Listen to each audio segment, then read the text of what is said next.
आज के इस वीडियो में मोस्ट इम्पोर्टेंट क्वेश्चन बताने वाले हैं मैथ का, जो 2025 के बोर्ड एग्जाम में आने वाले हैं।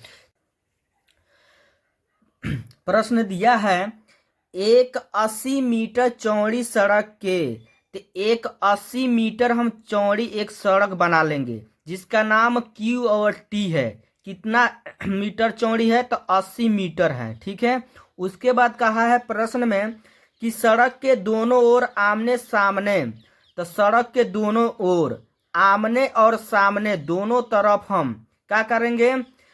समान ऊंचाई वाले दो खंभे लगे हुए हैं। तो समान ऊंचाई वाले दो खंभे लगे हुए हैं जिसका नाम क्या है? पी क्यू और एस टी। उसके बाद इन दोनों खंभे के बीच सड़क के एक बिंदु से खंभों के शिखर का उन्नयन कोण क्रमशः 60 अंश और 30 अंश है। तो सड़क के एक बिंदु जो है हमारा क्या है? आर है। इसका उन्नयन कोण कितना बता रहा है खंभों का? तो 60 अंश और 30 अंश।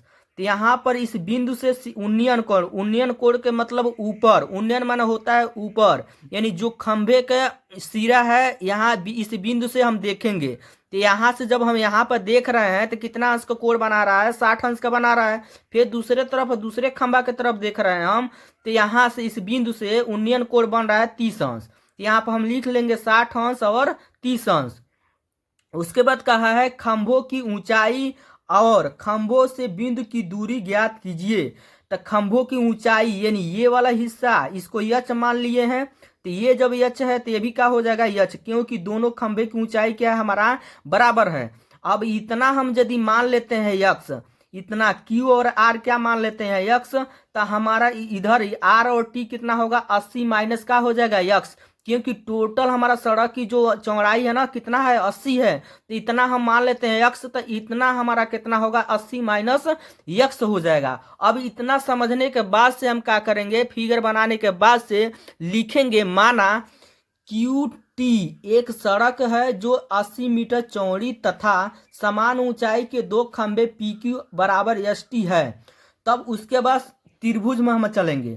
तो दो त्रिभुज हमारा बन रहा है। तो पहला त्रिभुज में हम चलेंगे, त्रिभुज यानी समकोण त्रिभुज पी क्यू आर में, इस त्रिभुज में हम चल रहा है। इस त्रिभुज में तो हम जानते क्या है? जो लिखाना रहता है वो उसका मान ले लेते हैं, जो मान दिया रहता है उसको हम ले लेते हैं। तो हमको ये लंबा ऊंचाई निकालना है, तो ये लंब हो गया, ये क्या हो जाएगा? हमारा आधार होगा। तो लंब बटा आधार किसका होता है? तो tan थीटा का होता है। तो tan थीटा बराबर होगा लंब बटा आधार। तो इसमें हम tan थीटा उतार देंगे। थीटा का मान इस त्रिभुज में 60 अंश दिया है, तो 60 अंश लिखेंगे बराबर लंब यच दिया है, तो यच हो गया, आधार यक्स माने है तो यक्स लिख देंगे।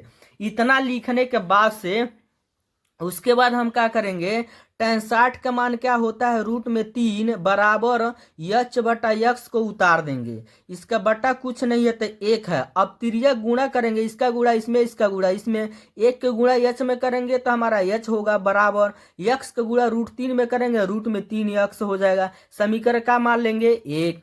उसके बाद से दूसरका त्रिभुज में हम चलेंगे, जिस त्रिभुज का नाम क्या है? त्रिभुज एस आर टी। इस त्रिभुज में हम चलेंगे तो इस त्रिभुज में ये हमारा क्या हो जाएगा? लंब। ये नीचे वाला क्या हो जाएगा? आधार।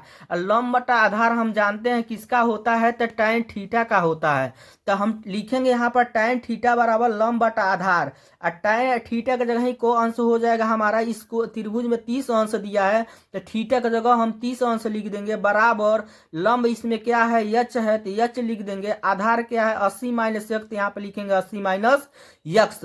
इतना लिखने के बाद से यहाँ पर हम लिखेंगे tan 30 का मान 1 बटा √3 बराबर, फिर इसको हम उतार देंगे यहाँ पर।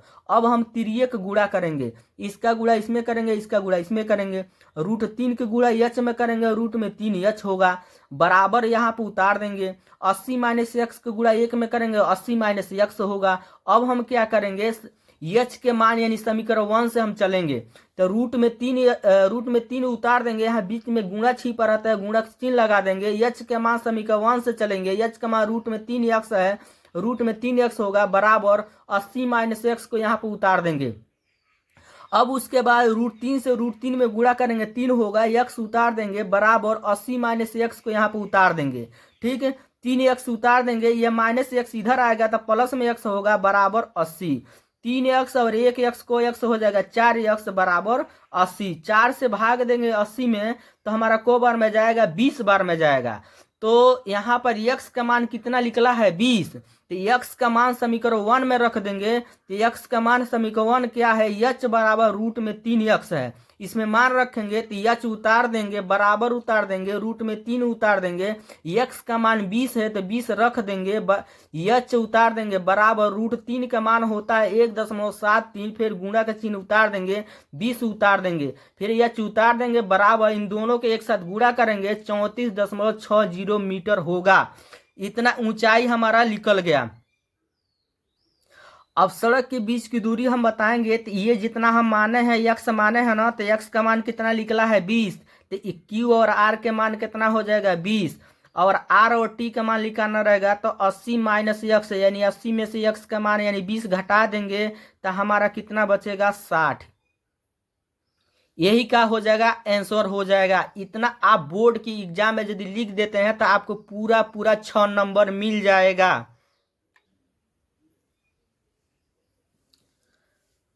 अगला प्रश्न है, वह अनुपात ज्ञात कीजिए जिसमें बिंदुओं -3, 10 और 6, -8 को मिलाने वाले रेखाखंड को बिंदु -1, 6 विभाजित करता है। ऐसे प्रश्न आ जाता है तो कैसे हम हल करते हैं, तो सबसे पहले तो हम एक रेखा खींचेंगे। एक रेखा जो हमारा यहाँ पर इस बिंदु के नाम ए दे देंगे, इस बिंदु का नाम बी देंगे, और बीचों बीच वाला बिंदु का नाम हम पी दे देंगे। ठीक है, तो जो हमारा बिंदु दिया है ना उसको पहले लिखेंगे। तो यहाँ इस बिंदु को यहाँ पर हम लिख देंगे जो प्रश्न में दिया हुआ है, और इसमें हम मान लेंगे x1 y1 x2 y2।